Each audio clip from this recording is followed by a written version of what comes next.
The Giants did not trade Dexter Lawrence just to panic sign defensive tackles afterward. They revealed the blueprint. That is what nobody is seeing right now. Big Blue is not simply trying to plug one hole with one name. John Harbaugh is changing the entire defensive line model in New York. Shelby Harris is in. Leki Fotu is in. DJ Reader is still connected to the Giants.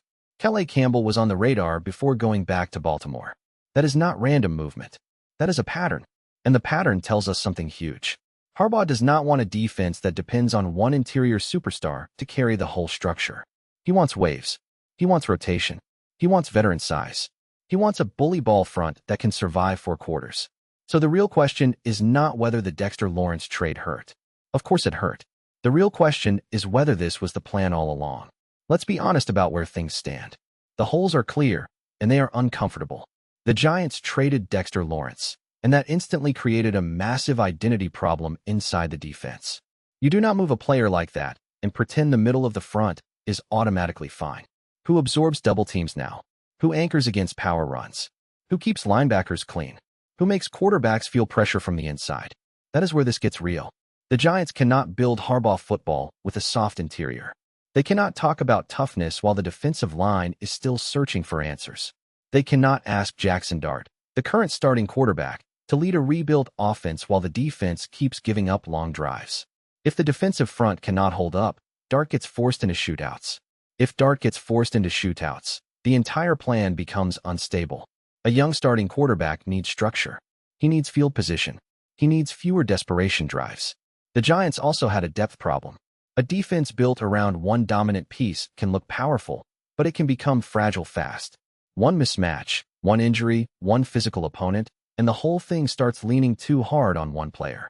That was the danger after the Lawrence trade. The Giants needed bodies. They needed veteran discipline.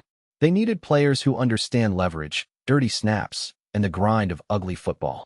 They also needed clarity. Was this team rebuilding, retooling, or just reacting? Because reacting is dangerous. Reacting is how franchises chase names instead of building identities.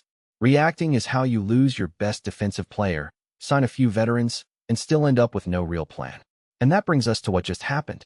The headline is not just that the Giants added defensive tackles. The headline is that they keep adding them. That matters. The Giants signed Shelby Harris. They added Leki Fotu. They remained connected to DJ Reader. They had Calais Campbell on the radar before he went back to Baltimore. Here is the emotional translation. When a team adds multiple defensive tackles after trading its star interior defender, that is not casual roster maintenance. That is the front office admitting the middle of the defense is the pressure point. And I actually like that, because denial would be worse. If Joe Schoen and John Harbaugh acted like the Dexter Lawrence trade left no scar, I would be worried.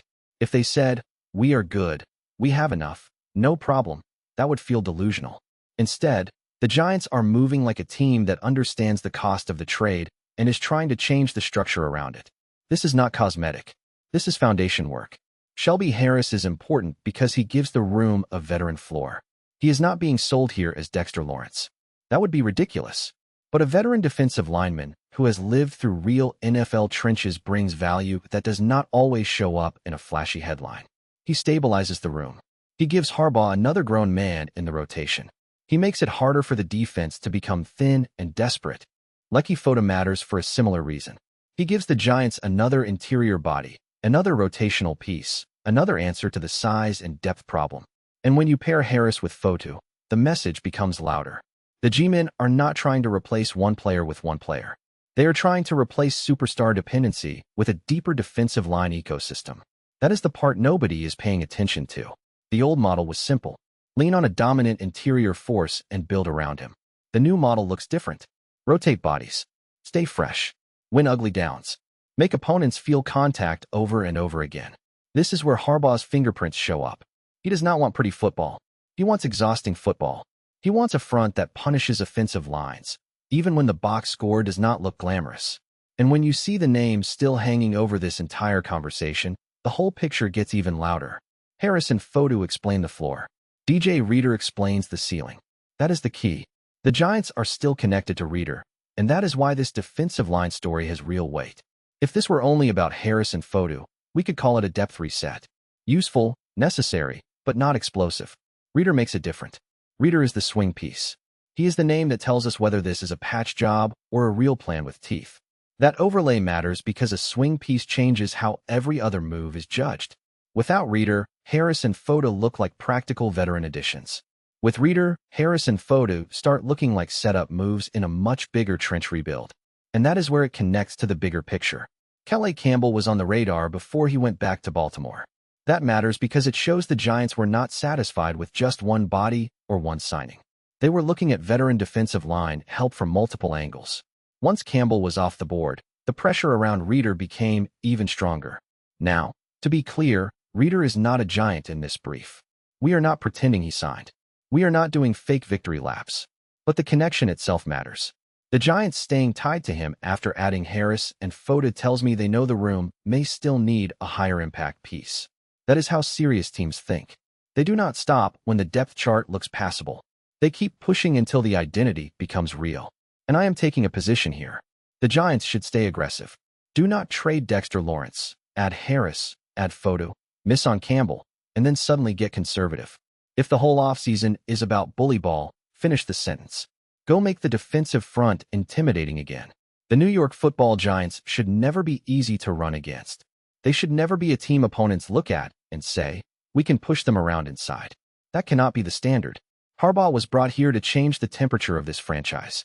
More physical, more disciplined, more uncomfortable to play against. Reader would move them closer to that. And when you combine this defensive plan with what it means for Jaxson Dart, everything clicks. The defensive line rebuild is not just about the defense. It is about Jaxson Dart. That is the piece a lot of people miss. Dart is the current Giants starting quarterback, and every major roster decision has to support that reality. A stronger defensive front protects him indirectly. It helps control field position. It helps shorten games. It gives the offense more reasonable situations. It keeps Dart from having to chase points every single week. Here is the emotional translation. Helping a quarterback is not only about wide receivers and offensive linemen. Sometimes helping your quarterback means building a defense that prevents chaos. That is what Harbaugh football is supposed to be. Stop the run. Control tempo. Force longer drives. Make opponents earn every yard. Then let your offense play from a place of stability instead of panic. That is why this defensive tackle obsession matters.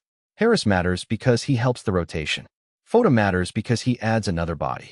Reader matters because he could raise the ceiling. Campbell matters because missing on him puts more pressure on the remaining options. And Dexter Lawrence matters because his trade created the question that all of these moves are trying to answer. This is not fantasy football roster building. This is team architecture. If Harbaugh wants Dart to grow, he cannot build a roster that constantly asks Dart to save the day. That is how young quarterbacks get buried. That is how promising seasons become weekly stress tests. The smarter plan is complementary football. Build a defense that can survive. Build a run game that can travel. Build a defensive line that turns every game into a fist fight. That is the reset this franchise needed. And if the Giants pull this off, the Dexter Lawrence trade will look very different than it felt on day one. Hot take. If the Giants land DJ Reader, the Dexter Lawrence trade becomes defensible. And I am not backing down from that. Not painless. Defensible. There is a difference. I am predicting this right now. If Reader joins Harris and Fotu, the Giants finish with a top 10 run defense this season. I am putting that on record. That ranking would mean the Giants fixed the exact area everyone thought they broke. It would mean Harbaugh's bully ball identity is more than a slogan. It would mean the front office had a structure, not just a reaction. If I am wrong, I will come back to this video and own it. But I do not think I am wrong. And here is the player take that will divide Giants fans. Dexter Lawrence was a monster, but the Giants can still build a more sustainable defensive front without him if the rotation becomes deeper, heavier, and nastier. Some fans will hate that sentence. Good. Because this conversation should not be comfortable. The question is not whether Lawrence was great. He was. The question is whether Harbaugh can build a better total front for his system. My answer is yes, if Reader is the final piece. Big Blue is back at the table, and this time, the plan is built in the trenches. The Giants signed Shelby Harris. They added Leki Fotu. They stayed connected to DJ Reader. They had Calais Campbell on the radar. None of that feels random. It feels like John Harbaugh forcing the roster to match the identity. This is not one-for-one replacement thinking. This is a shift in philosophy. This is the Giants trying to become deeper, tougher, and harder to move. Giants fans, honest answer. If the G-Men land Reader, are you ready to say the Dexter Lawrence trade was part of a real plan? Or are you still calling it a mistake no matter what? Pick a side in the comments. If you are riding with Big Blue through the Harbaugh rebuild, you know where that subscribe button is. We break down every move, every rumor, and every shift in philosophy right here.